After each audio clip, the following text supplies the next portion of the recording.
Hello. Today, we will delve into a murder case that occurred in New Zealand.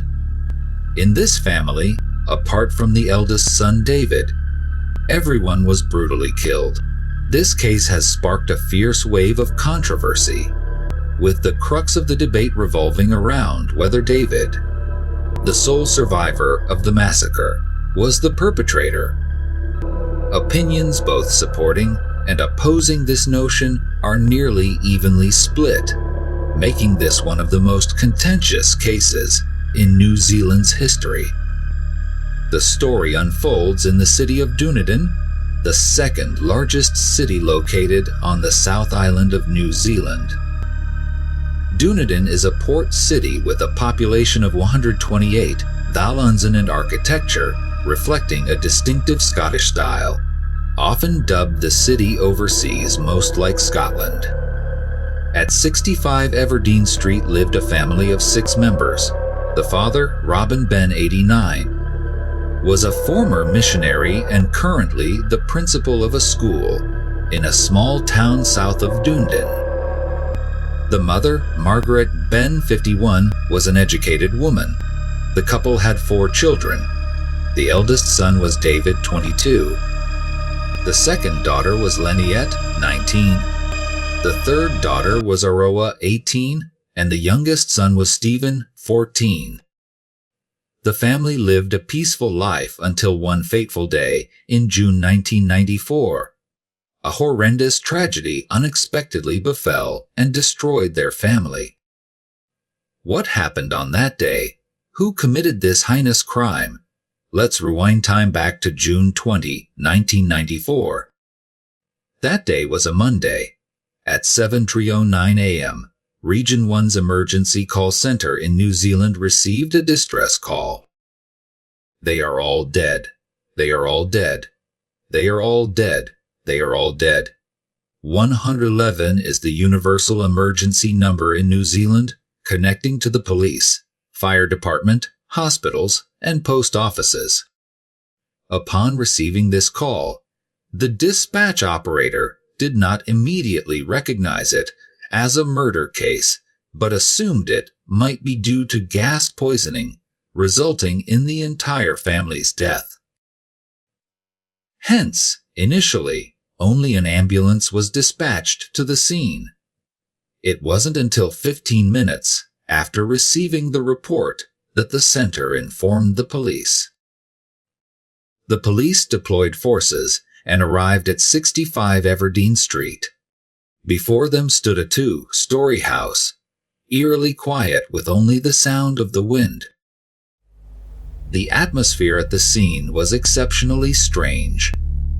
4 police officers stood looking at each other, none daring to rush inside. Suddenly, they noticed a head and shoulders at one of the second-floor windows. It was David, the person who had called in the report, sitting on the floor with his back against the window. Drawing their handguns, the police cautiously entered the house. Though it was already daylight, the interior remained dark. The air was thick with the metallic scent of blood. The officers carefully searched each room. Before the forensic experts arrived, they tried not to touch anything inside the house. In a ground floor bedroom, they first found the body of Leniette, the second daughter. She lay face down on the floor, legs bent, with a gunshot wound to her forehead. After thoroughly searching the ground floor and ensuring no one else was there, the officers proceeded upstairs. The room directly across from the staircase was Margaret's bedroom. She had been shot in the head while sleeping, showing no signs of resistance. Moving deeper into the house was Stephen's room. The 14-year-old boy lay with his shirt torn, partially wrapped around his neck, a bullet wound to his head. Stephen's room was a chaotic mess, blood everywhere, indicating a struggle had occurred there. Next to the staircase on the second floor was Arawa's bedroom. The young woman lay on the bed, hit by 3 bullets, and was dead. A blood-soaked book was in Arawa's hand. Lastly, the police found Robin's body in the living room. He lay slumped over a coffee table, his head severely injured. A .22 semi-automatic rifle with a silencer was placed next to his body, the muzzle pointed towards him. The computer on his desk was still on, displaying the message, "Sorry, you are the only one worthy of living." Finally, the police discovered the only survivor in the house, David, the 22-year-old who had initially called in the report. At that moment, he was in his room, and upon seeing the police, he began screaming, his mental state in extreme distress. By this point, the police had completed their initial task. They had conducted a preliminary examination of the scene, secured it, and preserved the initial evidence. As time passed, forensic experts and psychologists gradually arrived for further investigation. Under the psychological guidance of an expert, David gradually regained his composure and began to give his first testimony. He stated, "At around 5 a.m. this morning, I woke up and didn't notice anything unusual in the house, so I took the dog out to deliver newspapers." David usually had to wake up early to deliver newspapers every morning. After completing his deliveries at around 7 a.m., he returned home. Following his personal hygiene routine, David went upstairs and discovered that the entire family was dead. In a state of panic and despair, he called the emergency number 111. At this moment, investigators were gathering evidence from suspicious items at the scene. Simultaneously, an investigation into the family's background was also underway. According to the investigation, the couple next door had lived in Papua New Guinea for 15 years. Robin was once a missionary, while Margaret focused on studying philosophy and astrology. In 1988, they returned to New Zealand from Papua New Guinea and migrated to Dunedin City. However, their family began facing financial issues. The couple's relationship deteriorated and became increasingly strained. Subsequently, they started sleeping separately. Robin often stayed in the school's dormitory during weekdays, and on weekends, he could only sleep in a mobile home outside the house. The police found 20 empty rifle cartridges in Robin's car and a bunch of shed keys in his raincoat pocket. It seemed that Robin had fallen into despair with his family and had killed everyone, leaving the eldest son, David, to carry on the family lineage. Robin also left a suicide note on the computer in the living room. However, the detectives in charge of the case did not believe that Robin was the culprit. They felt the case was not so straightforward and soon focused their suspicion on the sole survivor, David, the 22-year-old eldest son. After gathering a series of pieces of evidence, only 4 days after the incident, David was arrested by New Zealand police on suspicion of committing 5 counts of murder. A year later, in May 1995, the first trial of the case began. The primary focus of the courtroom debate was whether David or Robin was the murderer. In court, the prosecution presented a series of evidence suggesting David was the perpetrator. Ballistic tests showed that all family members were killed with the same gun, a .22 caliber semi-automatic rifle with a silencer found in the living room. This gun did not belong to Robin but to David. Only one fingerprint was found on the gun, and it was David's. Over 1,000 bullets were discovered in David's bedroom closet. The police also found a rifle bolt lock and key in the house, indicating that both David and Robin had the means to unlock the gun.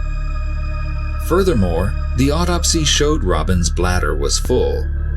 The prosecution argued that if Robin were the perpetrator, he would have awakened at 6:30 a.m., holding in his urge to urinate all night without using the bathroom to commit the murders. Is this reasonable? Robin's clothes at the time of his death had only his own blood on them, none from anyone else. According to the crime scene investigation, there were clear signs of a struggle in Stephen's room. The room was in disarray with a lot of blood. Stephen had been struck on the head during the struggle before he died. If Robin were the perpetrator, it would be impossible for him not to have the victim's blood on him during the altercation. Following the incident, the police checked David and found he had injuries on his head. These injuries were likely caused by Stephen clawing at him during the struggle. The police took all of David's clothes for forensic examination and found blood stains on the edge of a pair of shorts. Forensic tests showed the blood belonged to Stephen. A pair of glasses with only the right lens frame was found on a chair in David's room, and the left lens was found in Stephen's room. Thus, it was reasonable to infer that, during the struggle with Stephen, one lens of David's glasses had fallen out. A woolen glove was found in Stephen's room. This indicated that the perpetrator had worn gloves while committing the crime. If Robin were the perpetrator, why would he wear gloves when he had left a suicide note on the computer? What else would he want to erase? Clearly, this was illogical. No fingerprints were found on the computer with the suicide note in the living room. This suggested that the person typing the note intentionally erased their fingerprints or wore gloves while typing. Therefore, whether the suicide note was truly written by Robin remained a significant question. Several bloody footprints were found between Margaret and Lynette's rooms, indicating that the perpetrator moved between the two rooms. These footprints were larger than Robin's feet, leading the police to rule out the possibility that the footprints were Robin's. The police discovered some wet, handed marks on the washing machine, but no fingerprints. Outside, several sets of clearly freshly washed clothes were hanging. Among these items, some belonged to David. Under pressure from the prosecution, David provided his testimony once again. This time, his account was more detailed than before. David stated he woke up at 5:30 a.m. when the alarm clock rang. After changing clothes, he put on his sneakers, grabbed his backpack, and took the dog out to deliver newspapers. After finishing the deliveries, around 6 to 3:42 a.m., he returned home. He went upstairs to his bedroom, took off his shoes, and left his backpack in the room. Then, he went to the bathroom to wash his hands and clean the black ink stains off his hands. Next, he put the dirty clothes in the washing machine, set the cycle, and went back to his room. When he turned on the light, he saw shell casings and a gun lock on the floor. He hurriedly ran to his mother's room and discovered she had been shot dead. Afterward, he checked the other rooms and found that everyone in the house was dead. Amid this, he heard strange noises coming from Lanius's room. sounding like someone being strangled. He rushed into Lanius's room and found she was no longer breathing. In extreme despair, he called the emergency number 911. David added that the glasses the police found in his room were not his but his mother Margaret's. After hearing David's testimony, the prosecution immediately pointed out a contradiction. In his statement, David mentioned hearing Lanius gasping before she died. The prosecution argued that only the perpetrator could have heard that sound. Lanius had a total of 3 gunshot wounds. According to expert and Dr. Fay's assessment, one of the wounds on the top of her head appeared later than the other 2. Previously, the prosecution had been puzzled about this, but now it was clear. Based on all the collected evidence, the prosecution proposed a complete hypothesis indicting David as the perpetrator. On the day of the incident, David woke up at 5 a.m., put on his glasses, dressed properly, and wore a pair of white gloves. He then took a .22 caliber rifle from the closet. To muffle the noise, he attached a silencer to the gun. Then, he took a key from a box, unlocked the gun lock, took a magazine, and loaded it with 10 bullets. First, David went to Lanius's room. The girl was lying on the bed reading a book. David raised the gun and fired 2 continuous shots at Lanius's head. Next, David went to his mother's room, placed the gun against his sleeping mother's head, and pulled the trigger. Then he went to Stephen's room. While Stephen was sound asleep, David raised the gun to shoot. However, the gun jammed, and this noise awoke Stephen. The 2 siblings began to struggle. During the scuffle, Stephen's head hit a hard object, splattering blood onto David. David grabbed Stephen's shirt, strangling him until the boy passed out. David picked up the gun, loaded it, and shot his struggling brother in the head, killing Stephen. After finishing, David went downstairs, heading to Adegua's room. Opening the door, David saw Adegua kneeling on the floor, trembling and begging. Adegua had likely heard the commotion. Nonetheless, David completely ignored her. He raised the gun and pulled the trigger. Due to the struggle with Stephen, David's glasses had fallen off, affecting his vision. The first shot missed. Without hesitation, David raised the gun again and fired another shot at Adegua's head. Adegua collapsed, which explains why police later found her with legs contorted. She had been shot while kneeling. David then returned to the second floor, where he heard strange noises coming from Landietz's room. David entered the room, placed the gun against Landietz's head, and pulled the trigger. This explains why Landietz had 3 gunshot wounds to the head and why one of the injuries appeared later than the other 2. David realized he had lost his glasses, so he went back to Stephen's room to find them.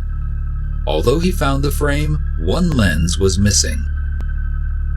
This explains the numerous bloody footprints in the hallway. Next, David went to the laundry room, took off his blood-stained clothes, and put them in the washing machine. During this time, he accidentally left a wet handprint on the machine. At this point, Robin was still asleep in the car outside, completely unaware of what had happened in the house. David changed into clean clothes and nonchalantly took the dog out to deliver newspapers, as if nothing had happened. On the way to deliver the newspapers, David thought about how to perfect his plan. After finishing the deliveries, around 6:42 a.m., David returned home. went up to the living room on the second floor, turned on the computer, and in his father's voice typed out a suicide nota. "Sorry, you are the only one who deserves to live." David was familiar with his father's daily schedule. Mr. Robin usually prayed every morning in the living room on the second floor. David looked at the clock, guessing the time had come, then picked up a rifle and hid behind the curtain in the living room. After a while, sure enough, Robin walked in. When Mr. Robin was kneeling in prayer beside the coffee table, David suddenly emerged from behind the curtain, pointed the gun at his father's head, and pulled the trigger. It was all over. Afterward, David placed the rifle on the floor, pointing towards Robin, to stage the scene as a suicide. Finally, David returned to his room and called emergency number 111 at 7:09 a.m. Faced with the prosecution's accusations, David firmly denied the charges, claiming he was innocent. His defense lawyer argued that David had no history of mental illness or violent behavior. Furthermore, the prosecution failed to provide the most crucial motive for murder, which would be a deep-seated grudge driving David to such a cruel act against his own family. The prosecution countered that motive was not a mandatory element that they had to prove during the proceedings. Their responsibility was to prove that the defendant committed the crime. On May 29, 1995, after 3 weeks of trial, the Dunedin Supreme Court delivered a verdict based on irrefutable evidence C. David Bain was found guilty of murder. David was convicted on all 5 counts of murder and sentenced to life imprisonment, with no eligibility for parole for at least 16 years. This minimum prison term did not include the 1 year David was already in jail. David, naturally, did not agree with the verdict. Right after the sentence was issued, he prepared to appeal. He was confident because there was a significant piece of evidence that the court had not considered. During the trial, an important witness appeared who could provide evidence favorable to David. This person was Kurt, a friend of Laniet. Kurt revealed a shocking piece of information. Laniet had confided to him that she had been abused by her biological father, Mr. Robin, for an extended period. Just before the murders occurred, Laniet had intended to expose Robin's crimes. This testimony was overwhelmingly shocking, as Robin was a respected missionary and an exemplary principal. No one could have imagined that he could commit such indecent acts against his own daughter. If this truth was uncovered, Robin would surely have been publicly disgraced. This could have been his motive for killing his entire family. He couldn't let this enormous secret be revealed. However, after receiving this information, the court summoned Kurt to testify. At the crucial moment, Kurt suddenly went missing, which led the court to disregard this evidence. The jury was completely unaware of this story. Had this evidence been considered, the trial's outcome might have been different. This was also the primary reason the defense did not agree with the verdict and requested an appeal. Not long after, information about Robin's abuse of his daughter and subsequent murder, suicide spread widely, causing a public outcry.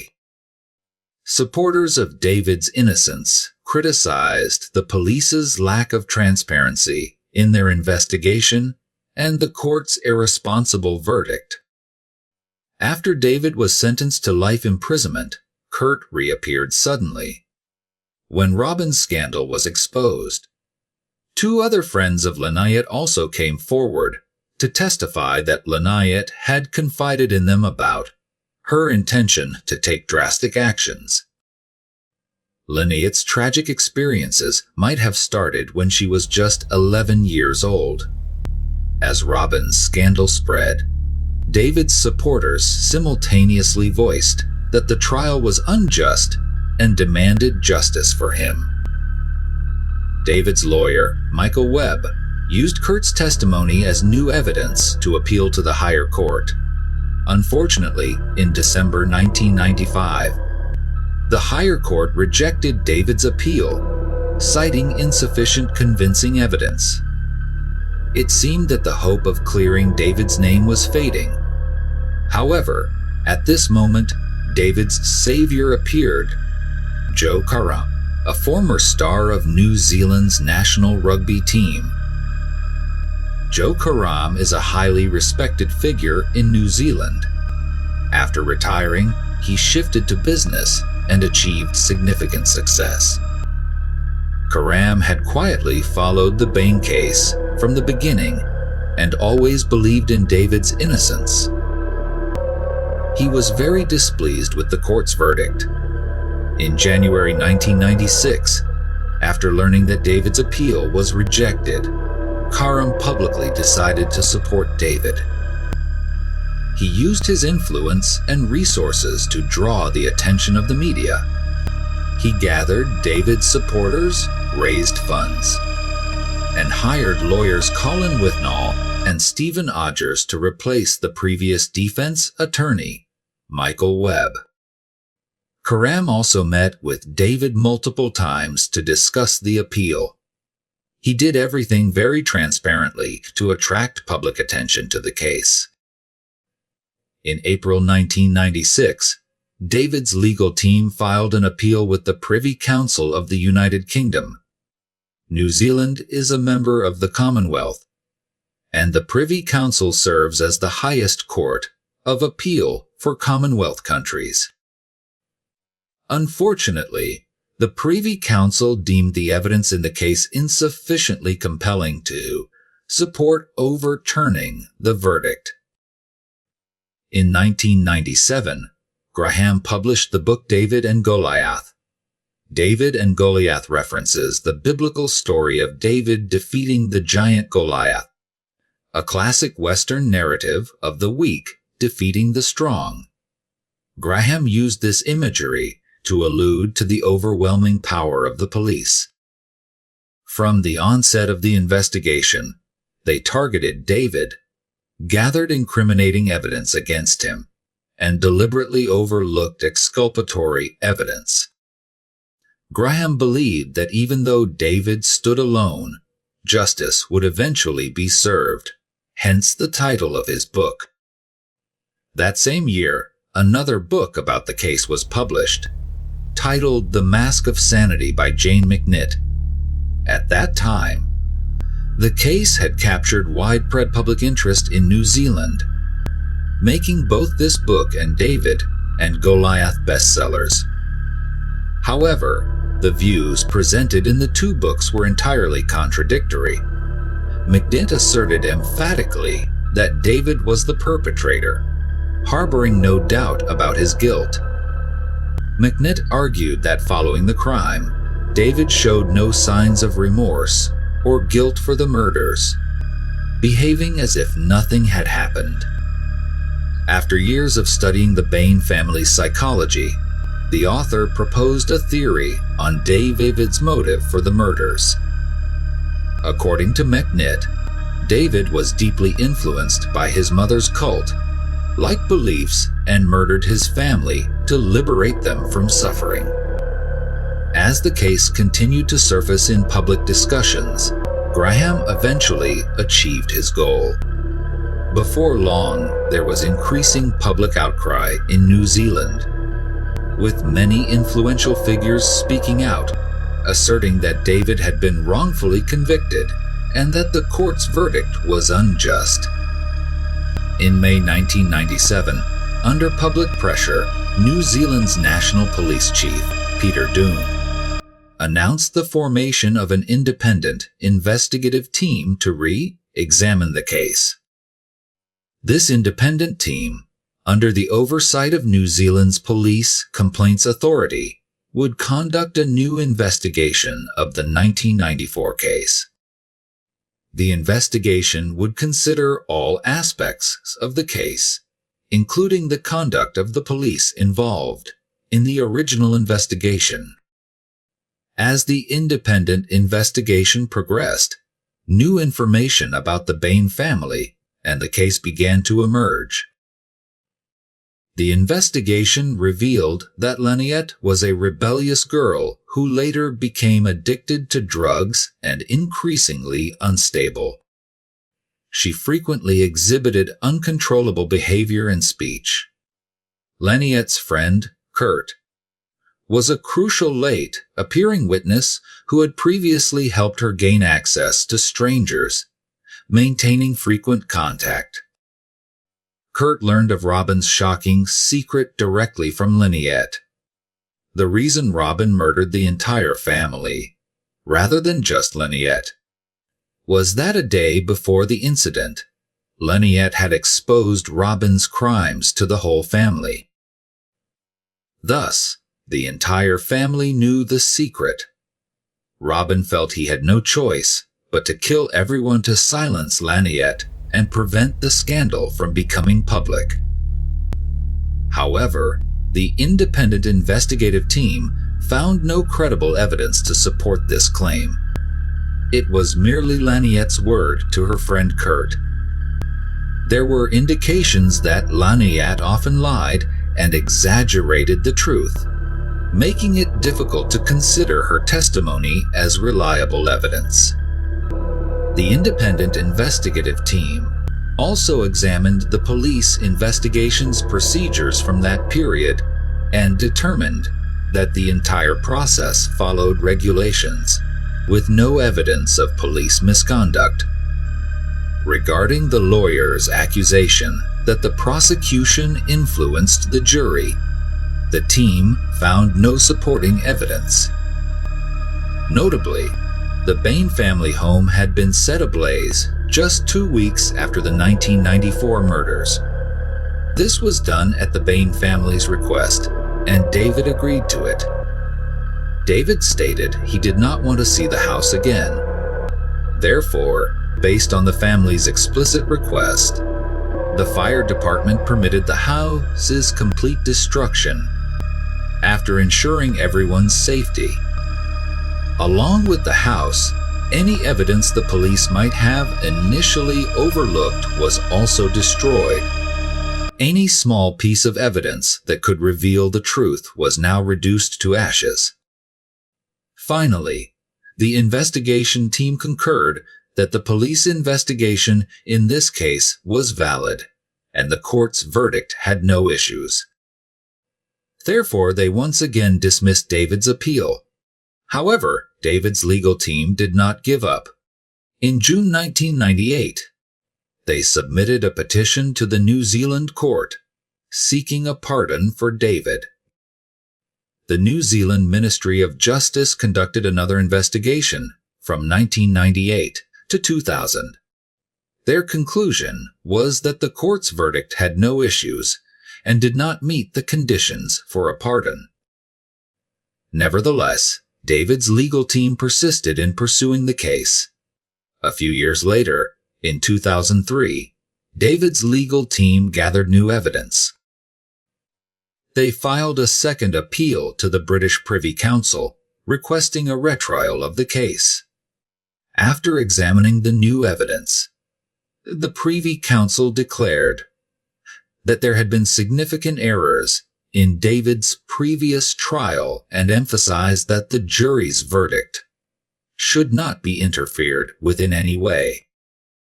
Upon reviewing the new evidence provided by David's legal team, the Privy Council requested New Zealand to retry the case. In April 2000 and 2003, the New Zealand court referred the case back to the Court of Appeal for retrial. So, what new evidence did David's legal team find that caused the Privy Council to change its decision? Let's find out.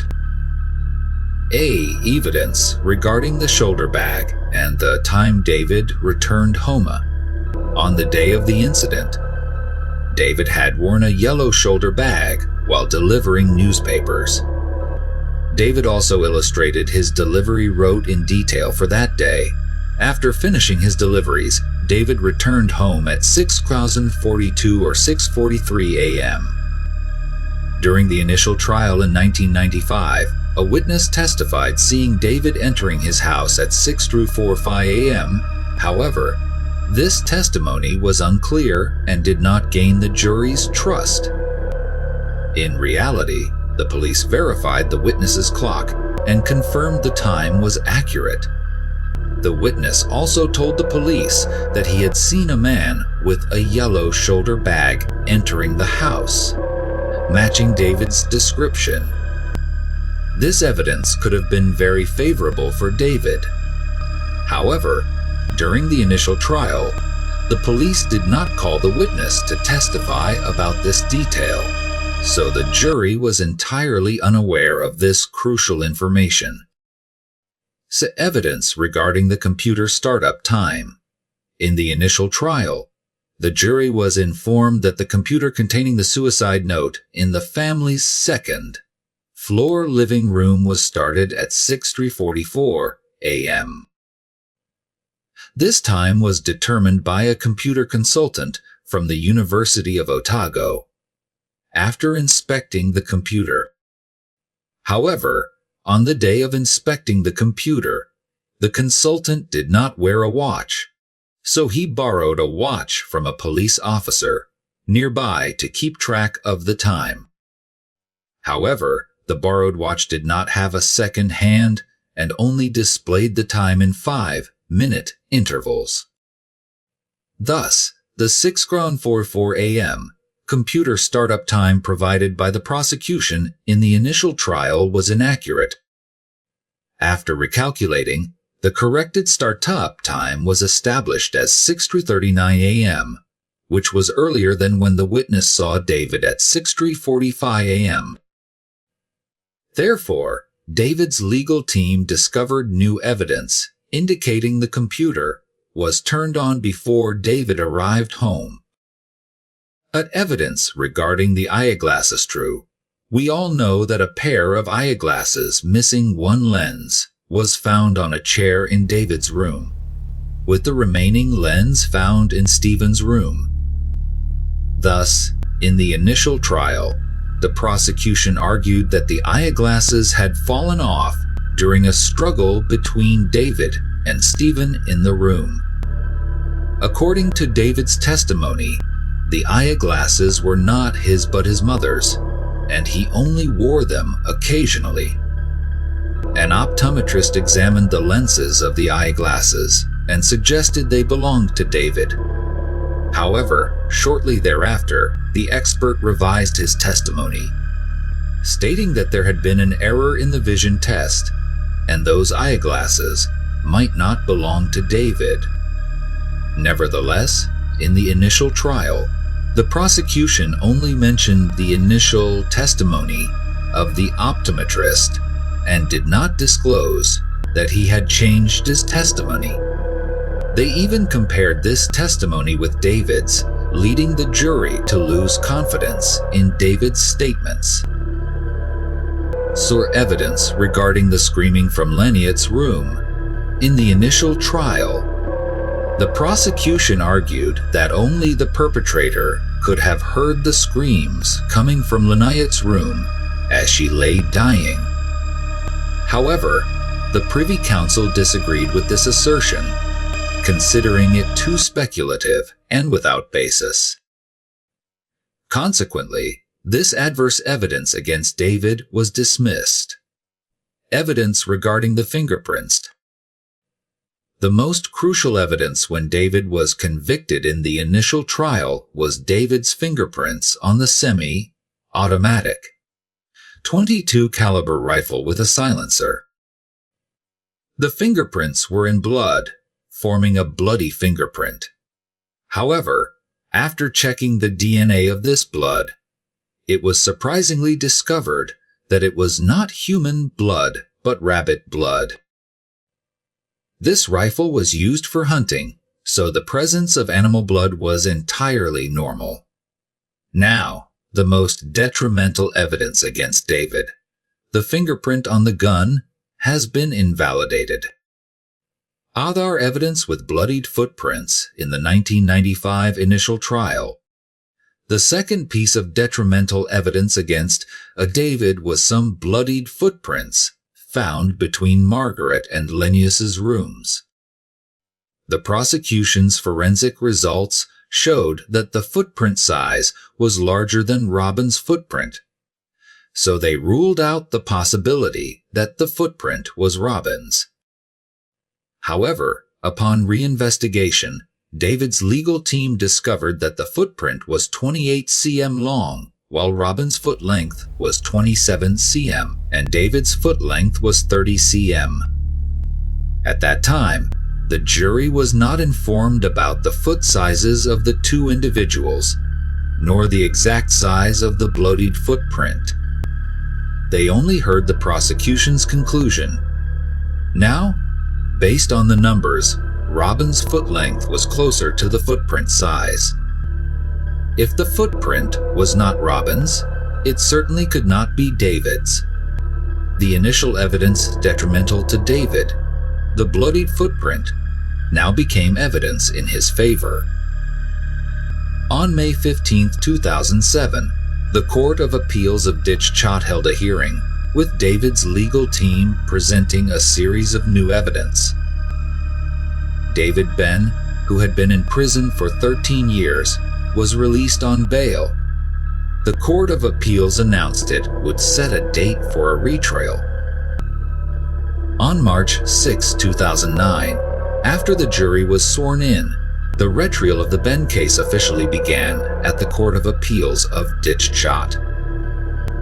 At the trial, through the presentation of new evidence to the jury, David's legal team also focused on proving that Robin, David's father, was the real culprit, thereby proving David's innocence. David's legal team pointed out that the information regarding Robin's mental condition was completely overlooked in the initial trial, leaving the jury unaware of his psychological issues. In fact, Robin had exhibited unusual behavior. As the principal of a school, Robin had hit a student. He also wrote a dark children's story describing a family massacre in the school's magazine.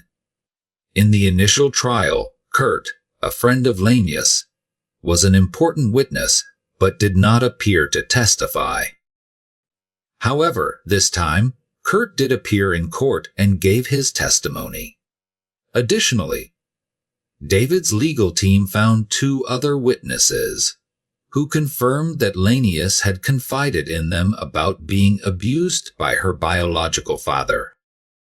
This further validated Kurt's testimony. The murder weapon was a Winchester .490 semi-automatic, .22 caliber rifle. This gun was already quite long, and with the silencer added, the overall length was even greater. Thus, in the initial trial, the jury believed that Robin could not have committed suicide with this gun. To clarify this issue, David's legal team invited an important expert to court, Philip Boy, a British forensic and weapon expert with extensive experience in criminal investigations involving guns. Subsequently, an unexpected scene unfolded in the courtroom. Mr. Boy took the rifle, stepped to the center of the courtroom, and prepared to perform a live demonstration of how Robin could have committed suicide with this gun. According to Mr. Boy, although the gun was very long, it was not impossible to shoot oneself as long as an assistive tool was used. This tool was a chair. There was indeed such a chair next to Robin's body at the crime scene. Mr. Boy placed the butt of the rifle on the chair, aimed the gun, pointing at his left temple, matching the position where the bullet had entered Robin's head. With just a chair, the act of committing suicide with this gun became much easier. Additionally, he explained that you could place the butt of the gun on the ground, kneel on one knee on the chair, use the chair for support, lean forward, and reach the trigger to pull it. Mr. Boy added that this hypothesis had been verified by professional and rigorous firearm experiments. After firing, the bullet's impact would penetrate the head and exit from the back, creating a wound consistent with the one on Robin's head. The only unfortunate thing was that no blood from Robin was found on the gun and silencer. Otherwise, this hypothesis could explain the incident even more perfectly. As soon as this evidence was presented, the entire courtroom was abuzz. The initial conclusion that Robin could not have committed suicide was completely overturned. The retrial at the appellate court lasted 3 months. Both sides summoned nearly 200 witnesses to testify. On June 5, 2009, the jury reached the final decision. The appellate court of the Empire declared David Bain acquitted of all 5 counts of murder, and he was released immediately in court. As soon as the news was announced, David's supporters erupted in joy outside the courtroom. Major television networks in New Zealand broadcast this event live. This was a reversal so unbelievable that it seemed like it could only happen in movies. Yet here it was, becoming reality. However, the exoneration of David Bain also made many people feel indignant. Opponents of David could not accept that such a cold-blooded killer could roam free outside the bounds of the law. A journalist named Martin van Bellen closely followed and reported in detail about the case. After the trial, he captured a controversial photo. In it, a jury member is seen emotionally embracing David. Martin later revealed more shocking information. According to this, 2 jury members continuously exchanged information with each other during the trial process. An anonymous source indicated that during the trial, any juror leaning towards convicting David was privately approached by these 2 individuals. The content of these conversations remains a mystery. The retrial of the David Bain case broke records for legal costs. The cost of the 2009 retrial exceeded $4 million. Combined with costs from previous trials, the total cost of the case surpassed $7 million, approximately 177 billion VND at current rates. This made it the most expensive trial in the history of New Zealand. After being exonerated, David took a 3-month vacation in Europe, with all expenses covered by his supporters. 10 months later, David began job hunting and expressed a desire to return to normal life soon. In March 2010, David filed a request for compensation from the government, claiming he had been wrongfully imprisoned. However, the court deemed that David's case did not meet the conditions required for government compensation. Legally, there was insufficient evidence to convict David, but that did not mean David was innocent. These are entirely different concepts. Unless David could provide enough evidence to prove his innocence, the government would not be obligated to compensate him. According to a public opinion poll conducted by the New Zealand Herald, 74% of New Zealanders believe David should be compensated by the government. 15. New Zealand's Minister of Justice Amy Adams declared that the government would neither apologize to nor compensate David Bain for the time he spent wrongfully imprisoned. However, the government agreed to pay David Bain a special compensation of $925,000, roughly 23.5 billion VND at current rates, to end the prolonged legal dispute David had filed against the government. Ultimately, David's legal team accepted this compensation, and the Bain case officially came to a close. However, the debate over whether David was the perpetrator never really ended. No one could completely convince others, and the case became one of the most controversial in the history of New Zealand. So, was David Bain the true culprit? Perhaps only he knows the truth.